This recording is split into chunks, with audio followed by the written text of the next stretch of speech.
Up first, let's get you news of Rana Ayyub, and the Enforcement Directorate has attached assets worth over 1.77 crore in connection with a case allegedly involving journalist Rana Ayyub. The action has been taken on the basis of a first information report registered by the Indrapuram police station in UP's Ghaziabad against Ms. Ayyub, alleging that she illegally acquired money from the general public in the name of charity. It was filed by a Vikas, the founder of an NGO called Hindu IT Cell, and a resident of Indrapuram. According to the document attributed to ED sources, the agency which investigates financial crimes, it found that journalists had raised over 2.69 crore through an online crowdfunding platform called Keto for charitable purposes between 2020 and 2021. Earlier spoke to Arvind for more details. Enforcement Directorate, taking cognizance of Uttar Pradesh FIR, police FIR that was lodged last year, has initiated a money laundering probe against Rana Ayyub for alleged violation of FCRA, let it be FCRA violation, and also misappropriation of funds. So what is the basis of this particular case is that Rana Ayyub had started 3 public campaigns, a source funding campaign with the help of keto.org. And out of all these 3 campaigns, Rana Ayyub had received somewhere around 2.7 crores. That also includes some foreign contribution also. As a journalist, what sources are saying is that as a journalist, he is not eligible to receive foreign donation. That's one. Second, without FCRA clearance, that is Foreign Contribution Regulation Act permission, she received foreign donation. So on these 2 violations, the agency says that she has violated the law. Also, on the other hand, what the agency Enforcement Directorate sources are saying is that when they questioned her, they also got to know that when she received almost this 2.7 crores, they have found evidence showing that she actually used some money for her personal use. We are not clear of what extent that personal usage is about. And also on the other scale, what the agency is saying is that she had invested around 50 lakhs from this particular donation in a fixed deposit. That again, the agency is saying that the money that she received, she did not use it for the purpose that she received. She collected all this money. That's why the agency has attached all this 1.77 crores worth asset, including the money in her bank account by the Enforcement Directorate, and she was also recently questioned by the agency. Union Minister Ajay Mishra Teni's son Ashish Mishra, accused in the killing of protesting farmers in Lakhimpur Kheri in UP last year, was granted bail yesterday by the Lucknow bench of the Allahabad High Court. The High Court had even questioned the charges against him and rejected the probe. The bail has disappointed farmers who lost their loved ones. The family of the killed farmers said they have no hope from the government. Bail in just 4 months for Ashish Mishra, the murder-accused son of India's junior Home Minister, Ajay Mishra Teni. Ashish is accused of masterminding this, an attack on protesting farmers, in which 4 farmers and a journalist were killed in UP's Lakhimpur Kheri last October. इस सरकार के रहते हुए जो है कि हम लोगों को पहले भी कोई उम्मीद नहीं थी और ना ही अब उम्मीद है, जो कि इतनी जल्दी इनको जो है कि जमानत मिल जाना कोई अच्छी बात नहीं है. The police says Mishra was present at the spot. But in its bail order, the Allahabad High Court rejected the police case against the minister's son. The court questioned the minister's son's role in the firing, crushing farmers, and rejected the police investigation. The court said that no firearm injuries were found on the deceased or the injured. The court also said that the accused allegedly instigated the driver to crush victims, but the driver was killed by protesters. The court added that it cannot shut its eyes to the killing of 3 persons sitting inside the Thar vehicle. तमाम सारी evidence हमारे पास है जो मैंने SIT को दिया भी था जांच के समय, बट उसको एसआईटी ने सबमिट नहीं किया चार्जशीट में. उसके मैंने उनको दिया था, करीब 150 फोटो दिए थे, जिसमें सारी एविडेंस है कि वो 2:30 से 3:30 तक दंगल में थे. तो ऐसी हियर से एविडेंस है, वो कोई कोजेंट एविडेंस नहीं है. नहीं, लड़ाई हमारी जारी रहेगी और जमानत मिल गई, इसका मतलब ये है कि केस खत्म हो गया और वो बरी हो गए हैं. इनकी सरकार है, केंद्र में भी राज्य में भी थी इनकी सरकार, इन्होंने अपना उसका फायदा उठाया है और इसका खामियाजा इनको भुगतना पड़ेगा. कहीं ना कहीं हो सकता है जनता इनको इसी चुनाव में ही मतलब अपना जवाब दे देगी. A curious case in the bail order is that it does not mention the 2 main charges as per the FIR against Ashish Mishra, murder and criminal conspiracy. The lawyer for Mishra says that it may be a mistake. The lawyer for the victim says that he will use it to oppose Mishra's release. The bail for the BJP Union Minister's son comes in the middle of the UP Assembly election. The party has not fielded the minister as a campaigner. While the BJP was silent, the opposition questioned the swift bail in such a heinous and politically sensitive case and said Ashish Mishra could intimidate witnesses once out of jail. उस लड़के को जमानत मिली है, थोड़े ही दिनों में खुल के घूमेगा फिर से, जिसने आपको कुचल डाला। इस सरकार ने किसको बचाया? उन किसानों के परिवारों को बचाया? उनकी जो पुलिस थी, प्रशासन थी, कहाँ थी वो जब उनको कुचला? Less than 24 hours ago, Prime Minister Modi, in his first comments on the Lakhimpur attack, said the Adityanath government had handled the case in a fair manner. Ashish's Union Minister father, Ajay Mishra, filmed here, lunging at journalists and abusing them when asked about his son a few weeks ago, continues in his post despite widespread outrage. It is not clear when Ashish Mishra will walk out of prison. It could be as early as Friday. In Lakhimpur with Pratik Srivastav and camera person Rajesh Gupta, this is Alok Pandey, NDTV. Well, let's go across to Alok now for more. And Alok, any indication when Ashish Mishra will walk out of jail? Well, so there are two lines of thought. One is that he could walk out of jail today. But the predominant view seems to be that it will take a while for him to walk out of jail because there was one technicality that we also mentioned in the story that we just played out. That in his bail order yesterday, Justice Rajiv Singh did not mention the two main sections in the FIR against Ashish Mishra, which was the murder and criminal conspiracy. It may have been an oversight. That's what Ashish Mishra's lawyer claims. The lawyer for the victims, the farmers who died, has said that he will use this to try and oppose the release of Ashish Mishra. Either way, the order may have to get rectified to include the two main sections, because when you are granting bail, you have to mention all the sections on which you are granting the bail. So that's what the lawyer seems to suggest, that it will take a while before that happens. And then there's a weekend in between, also Saturday and Sunday. So one waits to see what happens, how this plays out. Obviously, Mr. Mishra, at the end of the day, is also the powerful son of a powerful minister. So one waits to see. But I think beyond that, again, I think the more important thing to also focus on is the fact that, and as we played out in our story, the farmers' families, the victims' families feel that, they have lost all sense of hope, given that this man has managed to walk out of prison in just 4 months after the alleged crime, the heinous crime that he committed. So how that plays out in local politics also remains to be seen. The BJP in 2017 had won all seats in the Lakhimpur district. So this time around, this Ashish Mishra, in fact, was gunning for a seat in Nighathan, which is close to his village, Tikunia, where this incident took place. That is not happening, of course. But his release and the optics of it, how it plays out for the BJP also remains to be seen. At the moment, we cannot say for sure when he'll be released. It looks as if it may not happen today, but I guess we'll have to only play it by ear and see how things pan out during the day.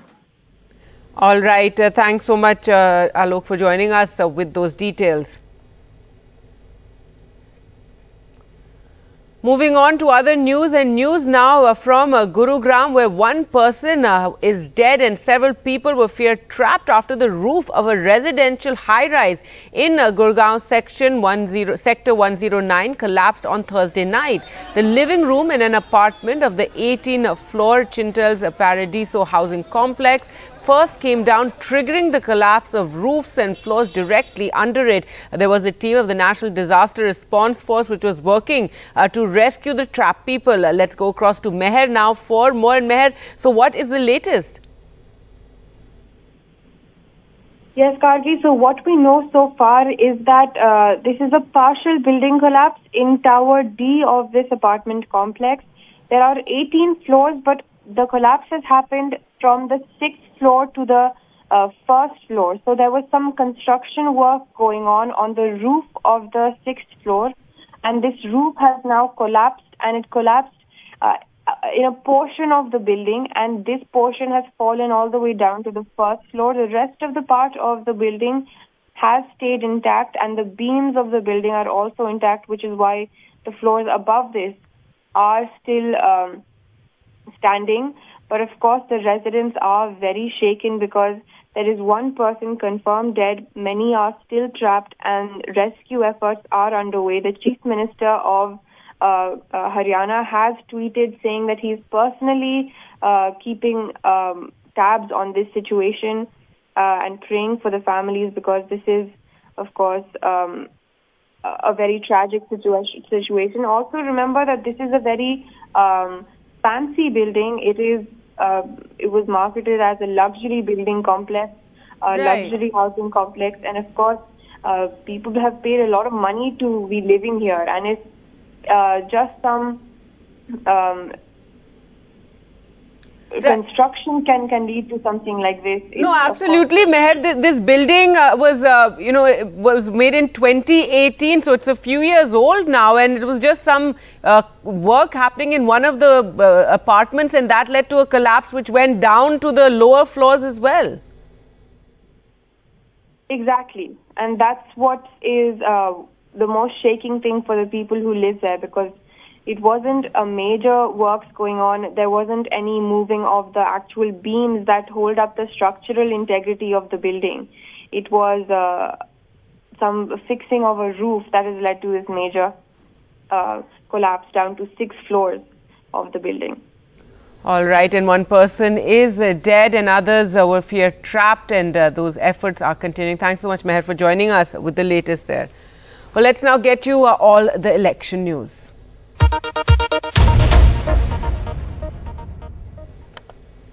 Let's take you through all that's happening today, and the Prime Minister will be addressing public meetings in Almora, in Bareilly and in Patiali. All rallies will be telecast live. Akhilesh Yadav will be visiting Rampur today to campaign for candidates Azam Khan and his son Abdullah Azam.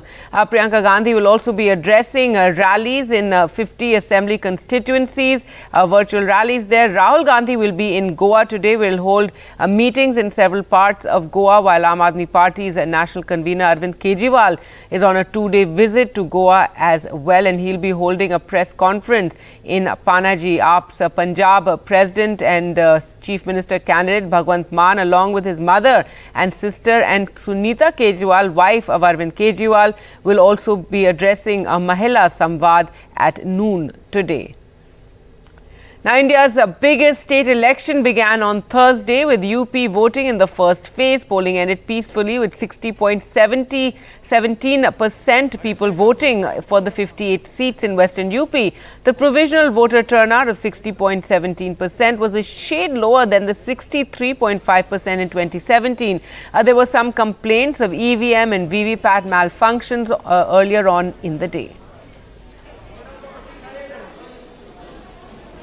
As millions turned out to vote in 58 assembly seats in Western UP, the Chief Minister, seen as battling a farmer backlash in many seats, put out this controversial message. Vote carefully, otherwise UP will become like Kashmir, Kerala and Bengal. सावधान रहिए, आप चूके तो 5 साल की मेहनत पर पानी फिर जाएगा, और इस बार उत्तर प्रदेश को कश्मीर, बंगाल और केरल बनती देर नहीं लगेगी. The comment invited a sharp retort not just from the opposition, but from the other states' leaders, with the common refrain, people of UP would want the development of these other states. प्रधानमंत्री जी के भी बयान आ रहे हैं, और योगी जी ने भी जो वोट अपील किया, आपने देखा उसमें कहा कि उत्तर प्रदेश को केरल और बंगाल मत बनने दो. आप केरल में लिटरेसी रेट देखेंगे, आप प्रति व्यक्ति जीडीपी के आंकड़े देखेंगे, तो केरल प्रदेश हमसे बहुत ज्यादा आगे है. तो ये तो इस तरह की बातें कर रहे हैं, जमीनी मुद्दों से भड़काना चाह रहे हैं. आप मुझे बच्चा कह लो, लड़का कह लो, मुझे कोई फर्क नहीं पड़ता. In a tweet, Chief Minister Vijayan of Kerala said that if UP turned into Kerala, the state may enjoy better health services and education services, greater social welfare, and the people will not be murdered along religious and caste lines. Congress MP from Kerala, Shashi Tharoor, too joined in, saying that UP should be lucky to get Kashmir's beauty, Bengal's culture, and Kerala's education. And that UP is wonderful, pity about its government. And Omar Abdullah, former J&K Chief Minister, tweeted, he should be so lucky. J&K has less poverty, better human development indices. What we lack is good governance over the last 3-4 years, but that's a temporary phenomenon.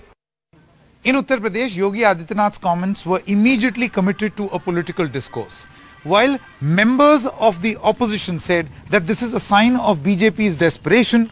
Many leaders of the Bharatiya Janata Party said that this is a stern warning by Yogi Adityanath and the BJP regime to all those who want to create a sense of disquiet in the state. In Saharanpur, the Prime Minister, who held his first in-person rally in the UP campaign, didn't attack the other states, but went head-to-head with the SP and Congress. Akhilesh countered the BJP's plank of a double-engine sarkar, that is, a BJP government at both the centre and in UP. जो UP को दंगा मुक्त रखेगा उसे ही vote देंगे। ये गौर परिवारवादी लोग सरकार में होते तो शायद वैक्सीन रास्ते में ही कहीं बिक जाती। आप ये मत सोचना कि ये दंगावादी लोग सुधर गए हैं। आप मत सोचना ये परिवारवादी सुधर गए हैं, वो तो मौके की तलाश में है। ये डबल इंजन की सरकार जब से आई है तब से डबल भ्रष्टाचार हो गया है। ये चुनाव ऐसा है कि उत्तर प्रदेश के बाद न जाने क्या भारतीय जनता पार्टी करेगी। इसे समाजवादी हो, अम्बेडकरवादी हो, जो बाबा साहब भीमराव अम्बेडकर जी ने संविधान दिया है उसको बचाने के लिए दोनों मिलकर के भारतीय जनता पार्टी का सफाया करने का काम करना। West UP has been a significant political laboratory for the BJP, where polarization politics won the BJP good dividends in 2014, 17 and 19. But this time round, farmer leaders like Rakesh Tikayat say that West UP will not become a pitch for Hindu-Muslim politics. वो model तो fail हो गया। वे stadium Uttar Pradesh में अब नहीं है जिसमें match होते थे। यहाँ तो स्टेडियम तोड़ दिए वे सब। जिन स्टेडियम में ये मैच होते थे वे स्टेडियम ही तोड़ दिए।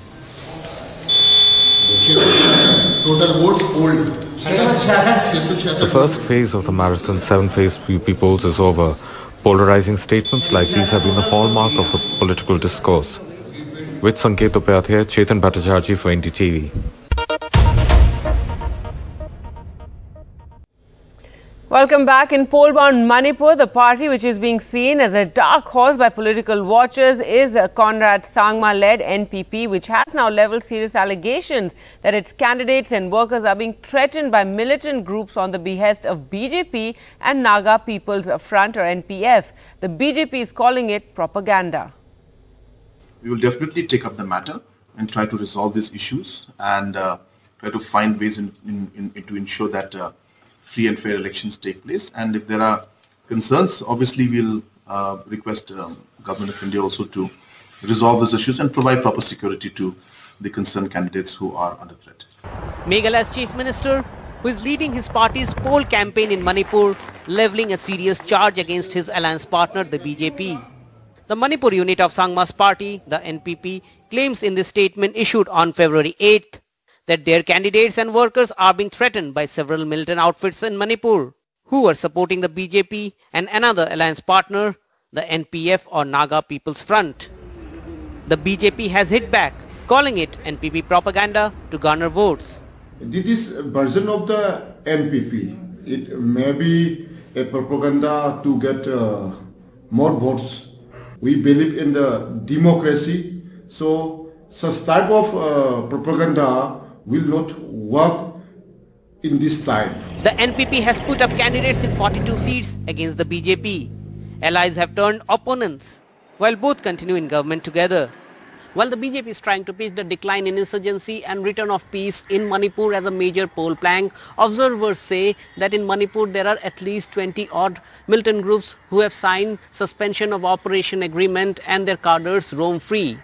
And in the hill areas particularly, these people actually decide who gets elected. With BM Sanjoy in Imphal, in Guwahati, Ratndeep Chaudhary for NDTV. Welcome back. Well, let's get to election news and the programs today of all the big leaders, and the Prime Minister will be addressing public meetings in Almora, Bareilly and Patiali. All rallies will be live telecast on BJP channels. Now, Akhilesh Yadav will be visiting Rampur today to campaign for party candidates Azam Khan and his son Abdullah Azam. Priyanka Gandhi will be addressing virtual rallies in 50 assembly constituencies. Rahul Gandhi is in Goa today. He will be in Margao, in Churchuram and Kurtorem. And Aam Aadmi Party's national convener Arvind Kejriwal is also on a 2-day visit to Goa. Arvind Kejriwal will be addressing a press conference in Panaji at 11. And AAP Punjab President and CM candidate Bhagwant Mann, along with his mother and sister, as well as Sunita Kejriwal, wife of Arvind Kejriwal, will also be campaigning in Dhuri today. Now, yesterday, the first phase of polling ended in Uttar Pradesh, and while voters in 58 seats of UP cast their ballot, campaigning was on in other parts of the state as well as other poll-bound states. Here are some of the comments made by leaders during their campaigns. टक्कर मोदी की Congress party देती है. उन्होंने सही कहा. राहुल गांधी नरेंद्र मोदी की नहीं सुनता. वो नरेंद्र मोदी जी सोचते हैं कि सबको उनसे डर लगता है. सोचते हैं कि ईडी सीबीआई से मैं किसी को भी दबा दूं. मुझे नरेंद्र मोदी से डर नहीं लगता. पिछली साल जब कोरोना हुआ था, आपके घर में राशन देने के लिए कौन आया था? आम आदमी पार्टी आई थी. उस टाइम बीजेपी कहां थी? उस टाइम कांग्रेस कहां थी? उस टाइम दूसरी पार्टियां कहां थी? उस टाइम गोवा सरकार कहां थी? किसी ने आपकी मदद नहीं की. आम आदमी पार्टी के कार्यकर्ता घर घर जाके राशन बांट रहे थे. आम आदमी पार्टी के कार्यकर्ता घर घर ऑक्सीमीटर लेके दवाइयां लेके जा रहे थे. 60 साल में इन पार्टियों ने आपको जमीनों का हक नहीं दिया. मैंने इस पूरे केस की स्टडी की है. 6 महीने के अंदर, सरकार बनने के 6 महीने के अंदर आपको अपनी जमीनों का हक दिलवाया जाएगा. Civil Aviation Minister Jyotiraditya Scindia hit back at a top Congress leader for calling him Maharaj, alluding to Scindia's royal lineage. Congress leader Adhir Ranjan Chaudhary asked a question in the Lok Sabha about airport projects in West Bengal, using the Hindi word to mean a king in what appeared to be a swipe at Mr. Scindia's background. बात यह कि हमारे एक महाराष्ट्र मंत्री है, दूसरे महाराज air India वो अभी प्राइवेटाइजेशन हो रहे हैं. तो आज ये देखा जा रहा है कि हिंदुस्तान में एक डिओपोली की स्थिति पैदा हो गई है.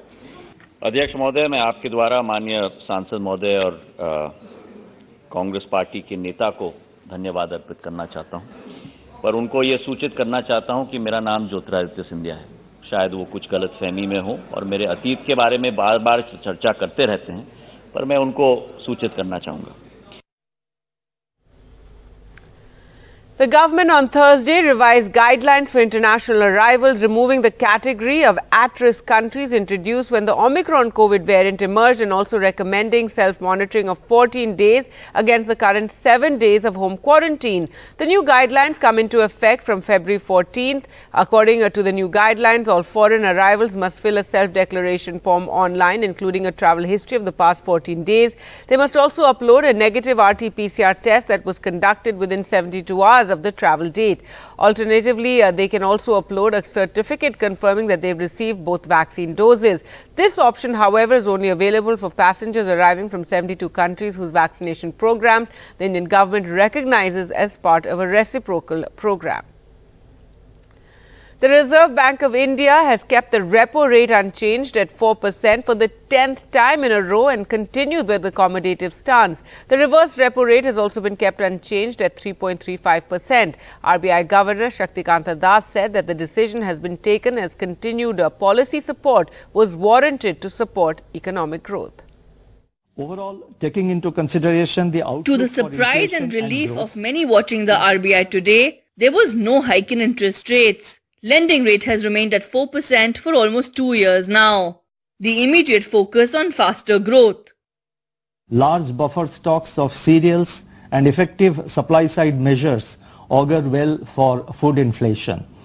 Core inflation remains elevated, but demand pull pressures are still muted.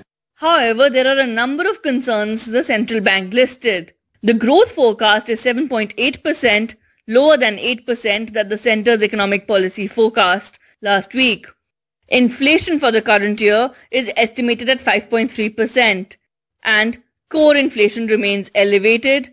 Private consumption, a major driver of growth, continues to lag. Also, the RBI asserted that cryptocurrencies are a threat to financial stability.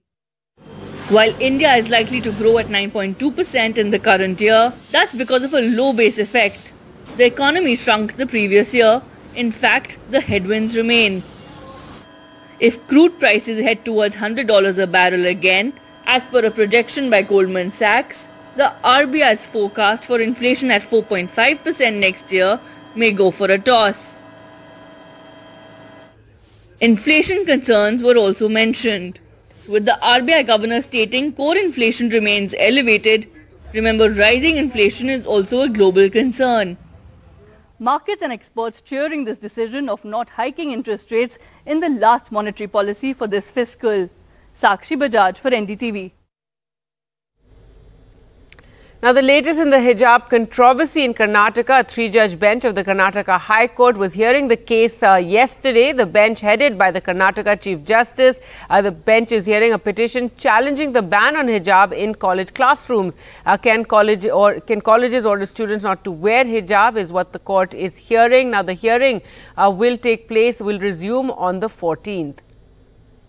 I have not seen the judgment. Neither our law department has said what has been reported in the court today. But one thing, my common sense is that when they have not given interim relief, then the notification of the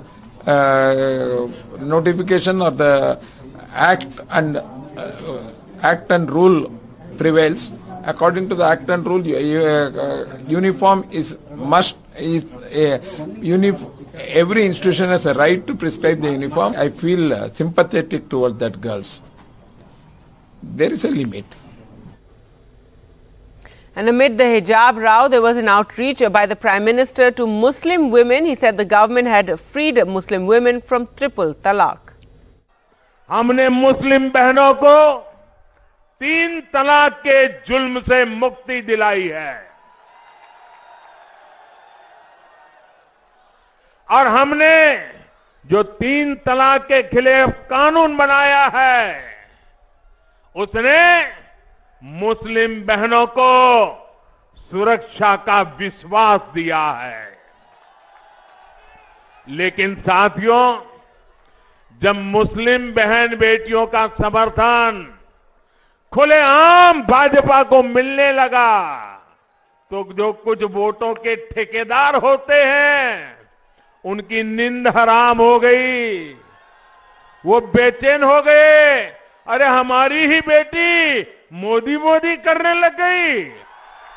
और इसलिए मुस्लिम बहन बेटियों का उनको हक रोकने के लिए, उनके विकास के आकांक्षाओं को रोकने के लिए नए नए तरीके खोजे जा रहे हैं। News from Jammu and Kashmir, and education has been a big casualty, with schools remaining closed first after the abrogation of Article 370 and then due to the pandemic. Now there's an initiative to transfer primary education in Srinagar. Nazir Masoodi reports. A mosque premises housing a government primary school in Srinagar. This is one of 83 almost defunct public schools in the city to be revamped with the help of Azim Premji Foundation. The Srinagar Municipal Corporation has signed a memorandum of understanding with the foundation to transform elementary education. To begin with, officials say 8 primary schools will be upgraded as model schools. And we've just signed a memorandum of understanding with the Azim Premji Foundation. There is also an Azim Premji University where teachers are trained. So now the plan is to train the teachers, increase the human resource quotient, and also upgrade the civil brick and mortar infrastructure. In the first phase, 8 primary schools in Srinagar city, government primary schools, are going to be upgraded as world-class model schools. Education of children has been the biggest casualty in Kashmir in the last 3 decades of conflict. Since August 2019, schools have largely remained closed in the valley. First due to the fallout of the abrogation of Article 370 and eventually because of the pandemic. Officials say Azim Premji Foundation will deploy around 100 resource persons in Srinagar. Besides training teachers, the foundation will also play a role to upgrade school infrastructure. शिक्षा से ही किसी समाज का भविष्य बन सकता है और प्राइमरी एजुकेशन निश्चित रूप से वही नींव का पत्थर है। तो अजीत प्रेमजी फाउंडेशन के साथ मिलकर के ये भी एक अच्छी शुरुआत है। मुझे लगता है कि जिस तरह से टेक्नोलॉजी बदल रही है, जिस तेज गति से बदल रही है, मैं उम्मीद करता हूँ डायरेक्टर एजुकेशन यहाँ है, अनेक शिक्षकों का भी जिक्र हुआ है कि बदलते हुए परिवेश में खुद को वो तैयार कर पाएंगे। ये बड़ा आवश्यक है। Officials admit that almost all the 83 public primary schools are largely defunct. In many schools, teachers outnumber students because parents do not want to send their children to government schools. And it's the Inspector General of CRPF, Charu Sinha, who has played a key role for the initiative. In a place where education of children has been the biggest casualty during last 3 decades of conflict, the aim is to revamp elementary education in Srinagar state. Azim Premji Foundation has come to the rescue to transform almost defunct government primary schools in the state. In Srinagar, Nazir Masoodi for NDTV. And some Bollywood news now. After Vicky and Katrina got married last year, now Bollywood fans want to know when Alia and Ranbir are going to get married. Well, we have the answer to that big question right here on NDTV. We have both Alia and Ranbir spilling the beans. Alia told Rohit Khilnani she's already married to Ranbir Kapoor in her head. Did you take any online classes? You know, lots of people have been doing that. Did you do anything, I mean, at all in the early part of the lockdown? You know, my girlfriend Alia is a bit of a overachiever, and she probably took every class there is, you know, from guitar to screenwriting. And I always feel like a underachiever next to her. I did see one interview of Ranbir where he said that you did a lot of, you learned music, you learned some script writing, something. What all have you learned in this? Well, when we were all sort of sitting at home, yeah, I'm very restless person, so I thought I'll use the time to learn an instrument. So I picked up guitar. Oh, okay. So I actually did quite well. Now I've forgotten all my guitar because I've not played in a really long time. But I had a lot of fun doing that. Then script writing, I was like, okay, chalo, you know, we are in the movie business, we read scripts all the time. Let's understand what goes behind writing scripts. And I did some writing exercises and like basically a screenwriting course, not even a script writing course, which was quite hard, let me tell you. But I had fun doing that as well. Can you play the guitar now? I can, but like I said, I forgot. I've not played it in